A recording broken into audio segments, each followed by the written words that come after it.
here to do a review on my 22 herb bath. I just want to say, first of all, this is my second one. I did the first one and I knew I was coming back for more. This bath has really helped me a lot. First of all, let's just go ahead and throw out there that the herbs that are used in the bath are really good, really beneficial. So every time I do take the bath, it gives me automatically just a refreshing feel.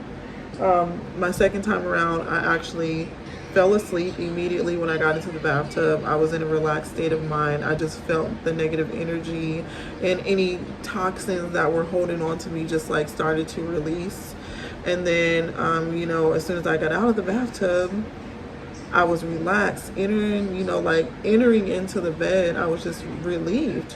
And then I also fell asleep in the bathtub just because all that relaxation. Following that, the next day, I got put on an exciting assignment at work.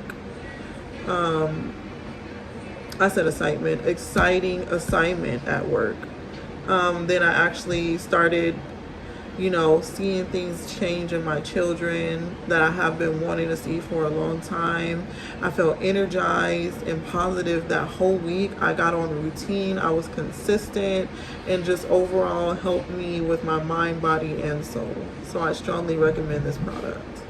Hey guys, this is Natasha coming back with a review of my 22 herb bath.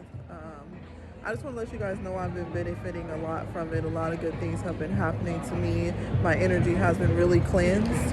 And I found something that I did to the bath to be really refreshing, so I just wanted to recommend it to you all. I added essential oils instead of the goat milk just because I didn't want my pH balance to be thrown off. And sometimes, depending on your skin, that can happen with goat milk. So make sure you check that out before you add that to your bath. It's very beneficial. I added tea tree oil and it gave a really soothing feel to my baths. If you don't add that, I would say try peppermint oil or lavender.